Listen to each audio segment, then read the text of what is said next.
All right. Look at that. Hey, that ain't professional. Oh, well. Let's see. Where can we put this thing? There, that's all right. This is for DH. And the Hey Hero thing was just too short. Just we couldn't do it in a couple minutes. But anyway, just want to show you this. I know we're not really analyzing it or looking at it that closely, but just kind of look at your chart, and we see that there's sort of three groups. There's the top, between I guess the 10th and 11th houses mostly, and then we have the so that's sort of your public persona, uh, out in the world there, and then we have this group here, which is in the fifth and sixth house below the horizon with the moon, and we have this other below the horizon group, which is pretty neat, interesting, with Uranus and Jupiter and Pluto tightly together. So what we're looking at over the next while, and this really was pretty interesting to look at, is you have your progressed moon is marching through this area in the fifth to sixth houses. So, right kind of now. And we're going to talk about how that's going to impacting kind of what you're bringing to the show, kind of your life, um, but it's kind of about inner life and personal life is what the emphasis on. Astrologers, I like to look at what the progressed moon is doing, and what the progressed moon is doing is um, relates to how life is unfolding. And so starting your this whole little process that is about the next this pretty well about this year, to December, is in November especially is big, is about how your progressed moon is impacting your Neptune, your Mars, and your natal moon. And so this is all being hit off as a emphasis in your life. And when the progressed moon runs into your natal moon, this is very much, like a new moon in life. It's like the progressed moon. It's going to take. It takes like, well, what the moon takes to go around, like 28 days. So about progress moon takes like 28 years to go around a chart. So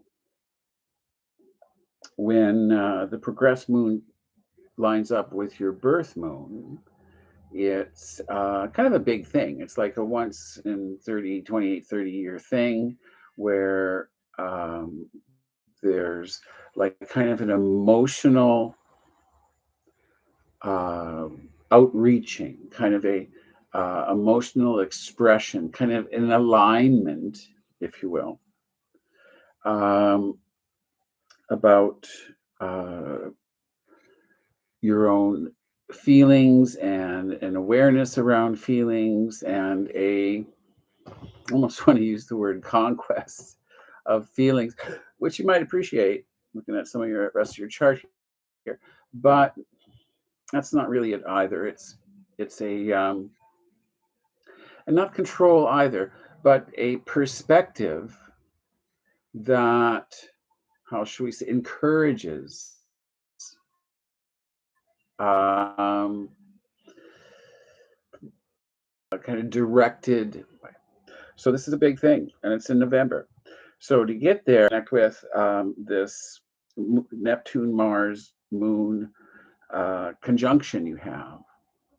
So 28 Scorpio of Neptune, like 29, yeah, 2841 to 828. So that's just in under 10 degrees between Neptune and your moon. And because the moon's involved, that's fine. Like when the moon or sun's involved, the conjunction can be 10, 12 degrees and it's still there. Um, and then Mars in the middle of it to just kind of make things really more intense is your planetary placement about your intuition, about your empathy, about your sort of emotional depth, about your emotional kind of power. It's Neptune, of course, is the planet of kind of spirituality, of loss of ego, of loss of self, of um, imagination, extremely. Um, and then to have Mars involved, and so when that Neptune, the planet that collects connects us to the collective. It's collect, yeah, whatever word I made up. I like it. Um, so that's Neptune, and when your moon is involved, it's saying you have this natural, this intrinsic kind of connection to collective consciousness. It's like you're a reader of the Akashic records. It's like you can read people's minds. It's like, I mean, I'm not gonna, not stuff you should tell your shrink, but um, nonetheless, it's a kind of opens up the whole lunar qualities of emotion and connects them to collective consciousness and spiritual awareness, put it that way.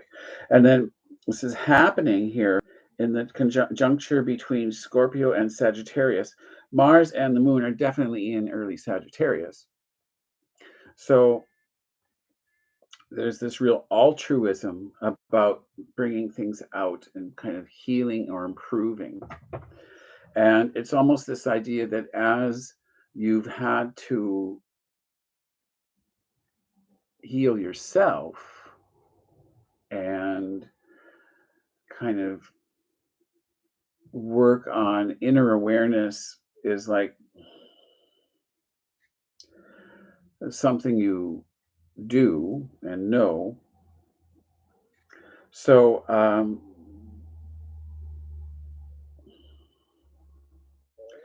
this is all being emphasized this year. Let's get down to that.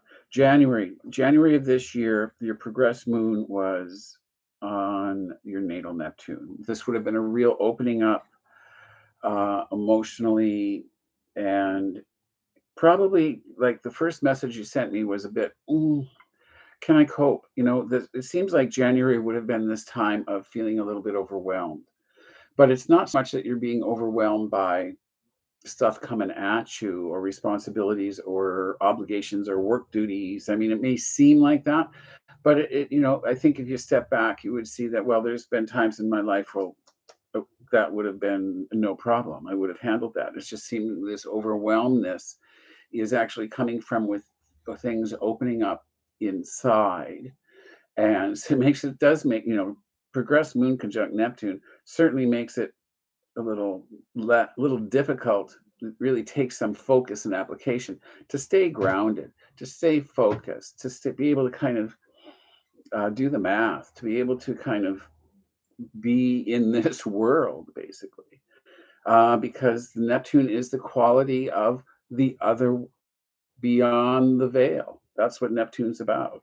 So, this kind of coming more into your life, it's like somebody opened the valves of this Neptune Scorpio waters, and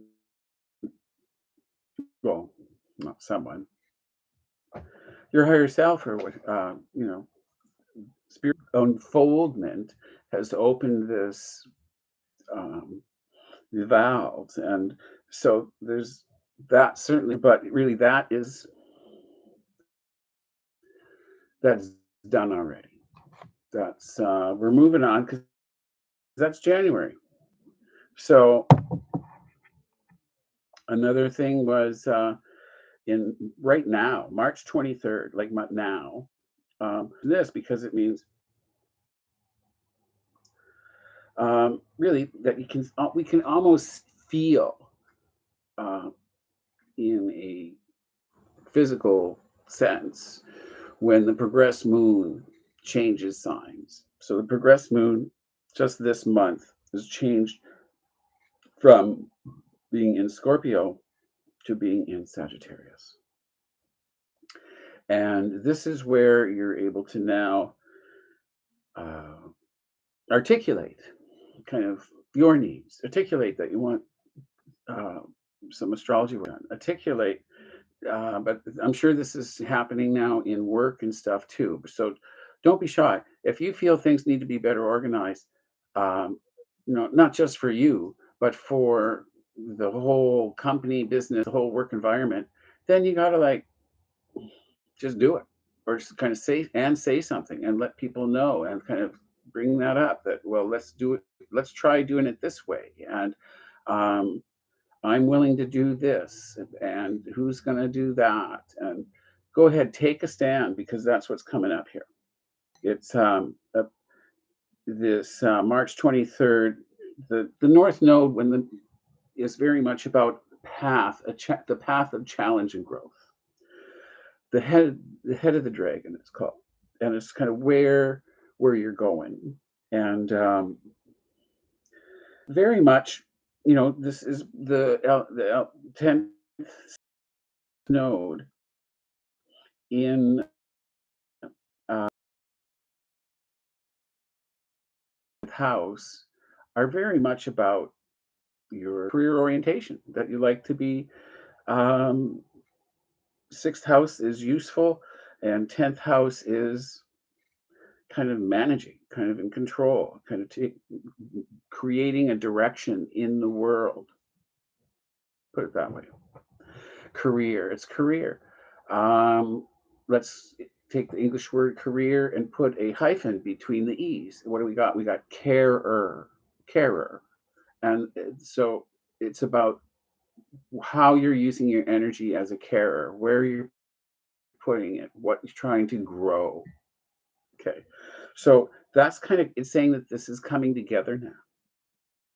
Then let's move into August, and we have your progressed moon with this birth Mars. So it's but at the same time it's saying due diligence because progressed moon on the Mars in Sagittarius can mean kind of hurting your hip or yeah, of your desire nature, of your quote unquote air quotes masculine energy. Mars being the warrior, kind of somebody's lighting a fire under your butt, so to speak, for a Canadian colloquialism. You're and that's kind of the meaning of progressed moon on Mars. So that's in August. It says, and in Sagittarius, it says definitely in looks like August is a great time to go to the rave or have kind of try to have some fun because and try to have a little adventure and try to have some fun. That's what really Mars in Sagittarius is. That's part of Mars in Sagittarius for sure. But it also means battles. It also means battles over what is right and what is just and all that Sagittarius stuff that's important to you. Um, and kind of a sense here around that too of um,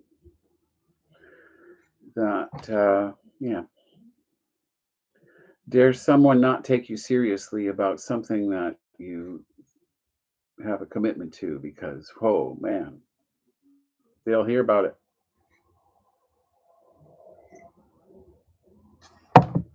Um, which brings us from August into this thing in November, which is um, progressed moon conjunct natal moon, which I've talked about already. So that's in November, and it's really kind of hit off let's see, can barely read my notes. November 27th, the end of November, there is a full moon. And this full moon is kind of right on your Mars and this whole stuff going on. So it seems to be an emphasis here in November, and particularly around, make a note of the full moon, November 27th, when you're kind of rallying your personal energies and forces. Rally the troops, and these are the inner troops, you know, the guides, the ancestors, the whole. But let's rally the troops, and kind of we've got kind of a deeply felt goal developing. So that's kind of what this phase of your life is about. It's really, I think, really standing out to me that this progressed moon goes over this three planets in conjunction, uh, Neptune in late Scorpio, Mars, and the moon in early Sagittarius. And as the progressed moon goes over them, it's like it going with these elements in your life and going, okay, this is now more a part of me. It's part of personal integration of kind of, gosh, Neptune in Scorpio and Mars and Moon in Sagittarius. It just reads like faith and purpose, which is good. I want to go backtrack because that's done. We're done, but we're not. There's another emphasis here. So that was the big progression, and I mentioned January, March, now August, and November, and late November particularly. There's also a big opportunity thing. Looks very good. Progressed Sun is trying your descendant, and pretty well much of the year, which is about kind of friendships and um, kind of establishing the relationships you need and want for these purposes. That these are creative relationships. Um, I've got a bunch of stuff going on in April, which is about the transiting Jupiter. Transiting Jupiter is in Aries now, and you have on the top of your chart in the 11th house Venus and Saturn conjunct in late Aries. So Jupiter is going to hit these off April 20th, April 28th. Also, April 20th, we have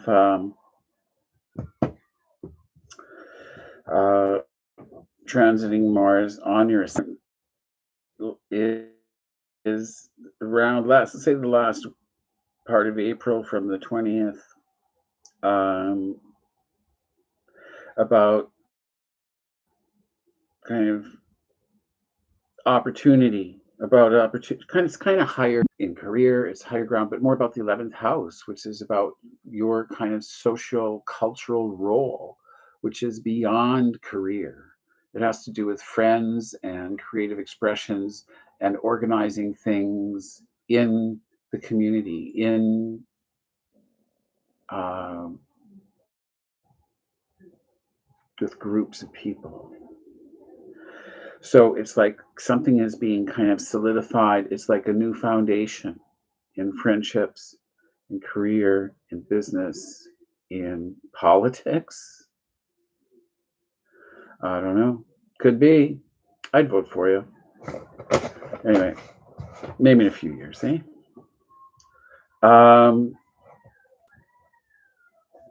Also, want to mention August 30th as a full moon of note, which could be because we were talking about August as fun, and August 30th full moon says overdoing it. So whatever, yeah, enjoy.